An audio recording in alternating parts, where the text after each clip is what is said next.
Oke. Binatang di swab. Vivi Maria Kristanti Story. Halo everybody, perkenalkan nama aku Vivi Maria Kristanti. Pada kesempatan kali ini kita akan membahas mengenai apa? Yap, seperti di judul, kita akan membahas mengenai hal unik apa aja sih yang ada di saat karantina di China. Kira-kira mana nih menurut kalian yang paling menarik dan unik? Atau mungkin teman-teman sendiri pernah ngalamin tapi nggak ada nih di yang aku sebutin. Boleh ya tulis di komen. Dan jangan lupa untuk like, comment, and subscribe. Oke? Number 1. Tidak boleh membuang sampah di tong sampah yang ada di luar.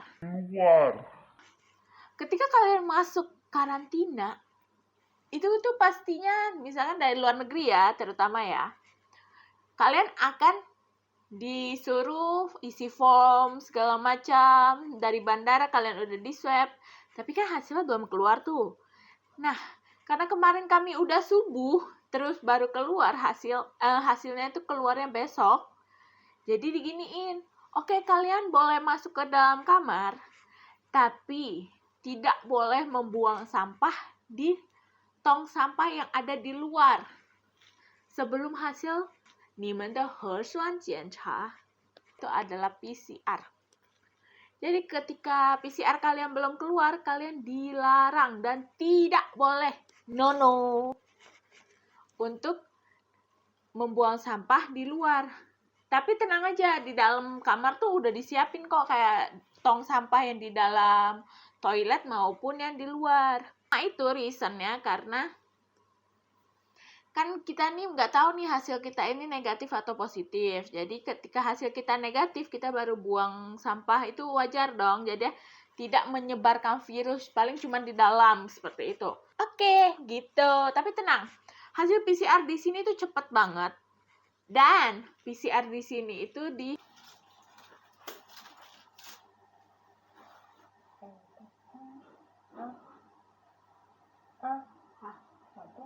nggak cuma di mulut, tapi juga ada ngetes darah sih. Tik gitu, dikit lah, kecil lah. Number 2. Cuma boleh 1 hari 1 kantong sampah dan dibuang di jam 7.30. Kalian buang sampah itu di hotel aku ya, nggak tahu di hotel yang lain. Di disclaimer dulu, ini berdasarkan pengalaman dan dengar-dengar. Itu ada aturan untuk membuang sampah itu cuma boleh 1 hari 1 kantong sampah dan dibuang di jam 7.30. Itu kayak nice. Alasan yang kedua adalah kenapa cuma boleh di jam 7.30? Karena gini, konsepnya mereka itu kan udah ada jam-jam kayak jam makan, boleh ngambil makan jam berapa dan lain-lain seperti itu kan. Itu udah ada aturannya.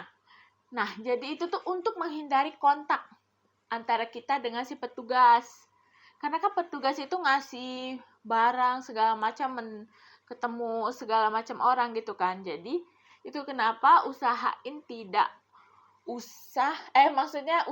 buang sampah itu di jam 7.30. Karena setelah itu akan ada petugas yang ngambil sampah. Nah, tapi tenang sih, kemarin aku buang sampah itu ya jam 7 sampai jam 7.30 range-nya gitu. Dan mereka nggak marah sih, cuman lebih baik di jam 7.30 untuk menghindari kontak. Karena kalau kita sekali buka pintu terus depan kita ada petugas, habis kita diomelin. Masuk gitu. Kalau nggak, mereka akan menghindar. Sombong amat. Karena dia takut, nggak tahu dia takut sama kita atau dia takut dia menular. Maksudnya kan dia pakai APD itu kan kotor gitu loh. Seperti itu. Number 3. Tutorial pembuangan sampah.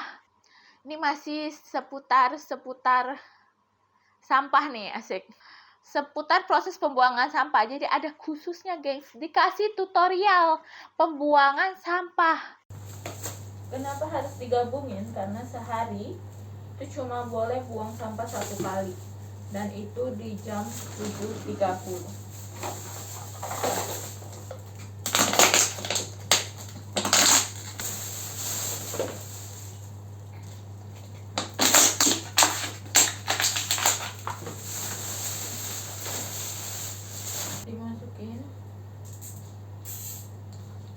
Kalau aku buletin gini.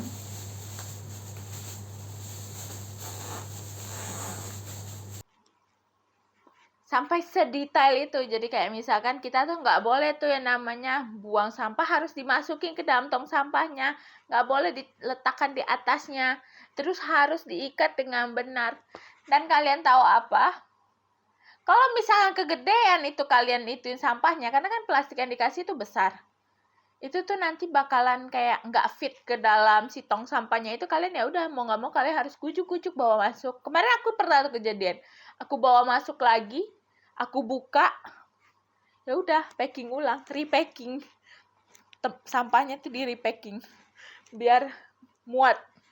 Number 4, menuangkan 2 botol air ke dalam gorong-gorong. Nomor 4 adalah aturan yang menurut aku paling wow gitu.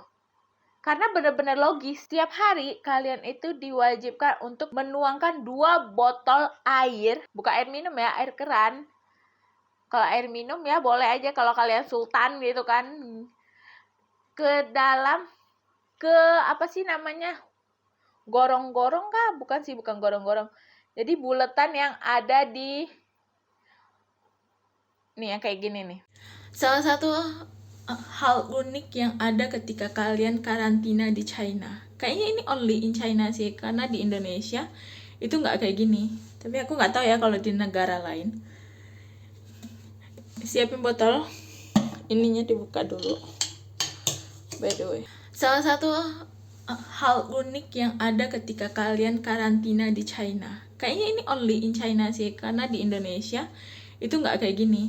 Tapi aku nggak tahu ya kalau di negara lain. Siapin botol, ininya dibuka dulu. By the way, terus ini nih. Jadi kenapa alasannya? Karena kan di situ adalah salah satu sirkulasi. Karena exhaustnya toilet itu kan nyambung nih dengan yang lain. Nah itu kan 24 jam. Dan juga itu juga nyambung. Jadi ketika dituangin, jadi itu kayak seakan-akan biar si virus-virus dari tempat lain itu tuh enggak nempel di situ. Tolong nanti aku akan kasih penjelasannya mereka di bawah ini. Di bawah ini. Seperti itu. Jadi sebenarnya menurut aku logis sih, benar juga. Karena kan 24 jam exhaust nggak bakal mati kan. Kalau mati gila itu toilet baunya seperti apa gitu kan. Jadi kan ya udah mau nggak mau kita dengan cara kita menuangkan air itu tuh jadi biar sirkulasinya tuh kayak kecuci gitu loh. Number 5, ketika kalian pesan makanan jangan pernah lewat waktu. Ini menurut aku ya, nomor 5 ini agak bukan logis sih, bukan cuman dicungkuk harusnya. Aturannya memang, karena kan kalian tahu namanya karantina itu ketat. Ketika kalian pesan makanan jangan pernah lewat waktu. Karena di sini kan boleh Waima ya, boleh delivery food. Maksudnya gimana tuh? Pasti bertanyaannya gitu, maksudnya gimana Kak? Jadi gini, misalkan batas makan siang itu jam 12 sampai jam 1. Jangan pernah kalian order barang terus nyampainya jam 1:10. Jangan pernah. No. Kenapa? Nih ya, misal ini pintu nih. Biasa kan diketok. Terus di tet bel kan, aman. Ini enggak, gengs. Habis mereka tuh enggak, kalau udah kalian udah itu, mereka akan tunggu di ujung pojok situ. Ngapain? Mau negor, ngegetoknya gini.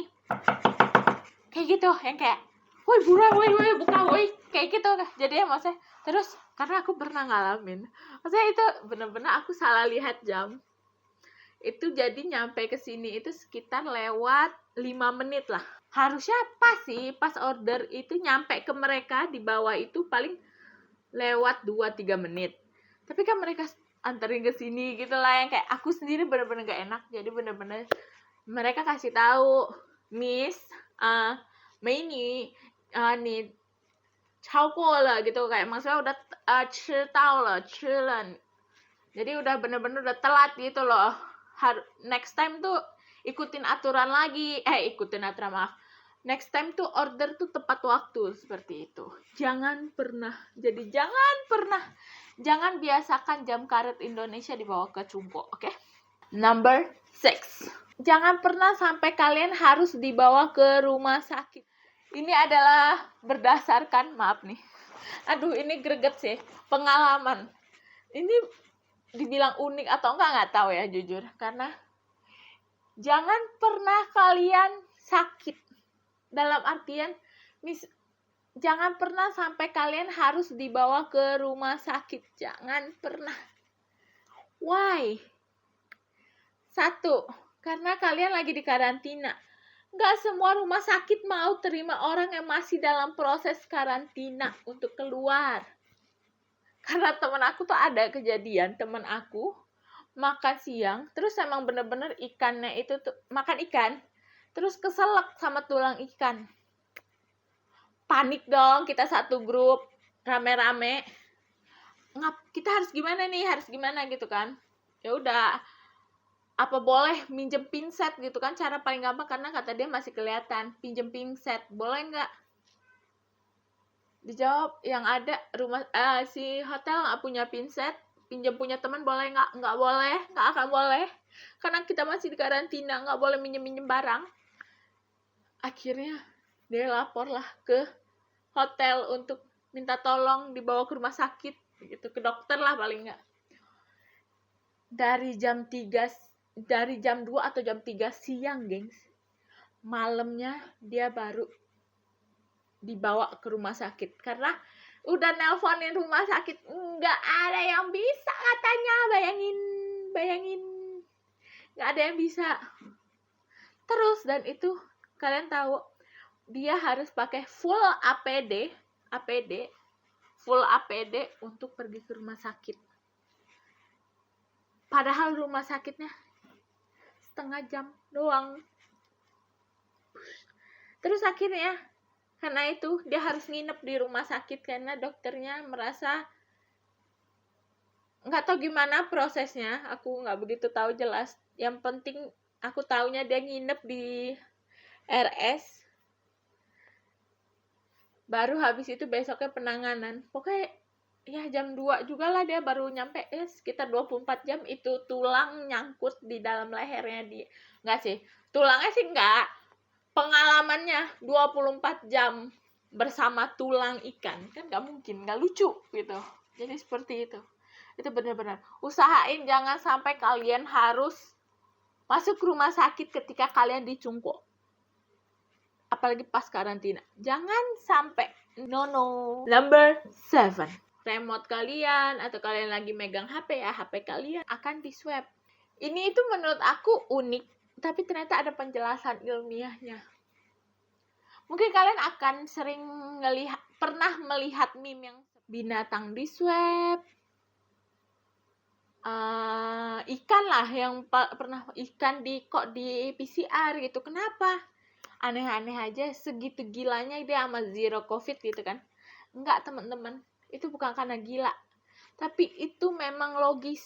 Jadi gini, kan kita ini karantina di sini adalah 7 hari. Jadi bisa 7 plus 3 atau 7 hari aja. Nah, kalau 7 plus 3 itu berarti 10 hari. Itu nextnya kalian udah nih memenuhi persyaratan untuk keluar. Maksudnya bebas karantina karena kalian dari luar negeri 10 hari. Ketika kalian 7 hari, itu kalian bisa melakukan flight, tapi kalian sampai di tempat tujuan kalian harus dikarantina lagi. Seperti itu. Di hari ke-6, kalian akan di swab. Dibilang double, bukan double, triple swab. Swab gimana? 2 kali swab tenggorokan, 2 kali. 1 kalinya adalah swab di daerah yang sering kalian sentuh. Itu kenapa?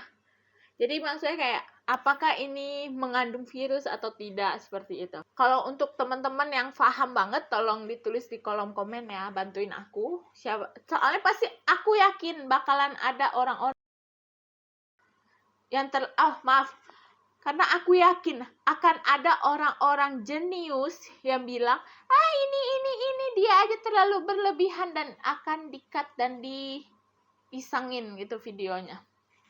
Jujur, aku yakin akan ada. Nah, jadi itu tuh karena kan kita sering nih memegang sesuatu. Nah, kita nggak tahu sebenarnya yang kita pegang ini mengandung virus kah atau kita yang menyebarkan virus kah gitu. Apalagi setelah itu kita akan check out. Jadi menghindari itu. Nah, jadi kayak misalkan gagang pintu, terus kalau misalkan kalian lagi nonton TV nih, bisa aja TV apa itu remote kalian atau kalian lagi megang HP ya, HP kalian gitu. Seperti itu. Tapi itu logis menurutku. Nggak tahu menurut kalian gimana. Jadi seperti itu. Kira-kira pengalaman menurut aku unik. Unik untuk diceritakan. Tapi kalau misalnya teman-teman masih punya pengalaman unik lainnya selama karantina di China, yuk bagi-bagi sharing-sharing untuk next teman-teman kita yang mungkin akan berangkat ke China untuk menempuh pendidikan. Oke? Thank you semuanya yang udah nonton. Jangan lupa komen, like, and subscribe. Bye!